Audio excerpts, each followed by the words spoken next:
बिस्मिल्लाहिर्रहमानिर्रहीम।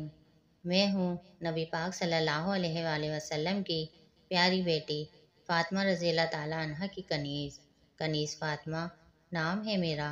मेरे channel Islamic हदीस में आप सबको अस्सलामु अलैकुम।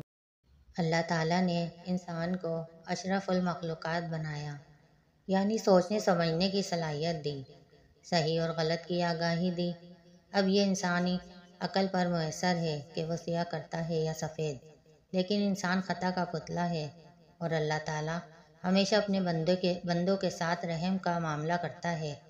इसलिए उसने मुसलमानों के लिए हिदायत का रास्ता भी खुला रखा है, ताकि अगर कोई मुसलमान गुनाह का मर्तकिब हो जाए तो तौबा हो इस्तिग़फ़ार से फलाह का रास्ता पा सके।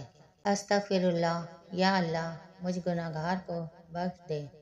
ये एक सादा लेकिन ताकतवर दुआ है।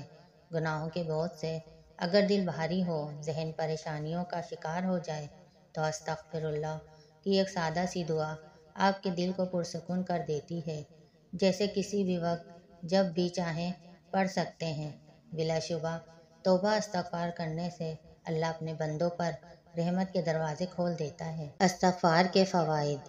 हमारा दीन हमें गुनाहों से बचने का दर्स देता है, लिहाजा अगर खुलूस नियत के साथ तौबा की जाए तो बारगाह इलाही में कबूलियत का दर्जा पाती है और गुनाहों का खात्मा होता है। अल्लाह ताला ने कुरान मजीद में मुसलमानों की फलाह के लिए इस्तिग़फ़ार के 8 बड़े फ़वाइद बताए हैं। ये रहमत के दरवाज़े खोल देता है।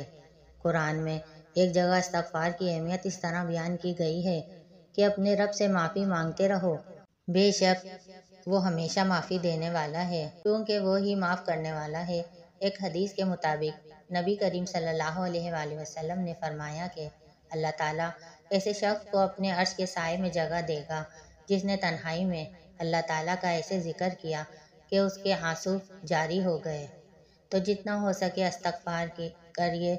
और रमज़ानों का महीना है, रमज़ान में कसरत से इस्तिग़फ़ार कीजिए। अगर आपको हमारी वीडियो पसंद आई है तो चैनल को लाइक एंड सब्सक्राइब कर दें और नोटिफिकेशन बेल को ऑन कर दें, ताकि आने वाली वीडियोस आपको मिलती रहें।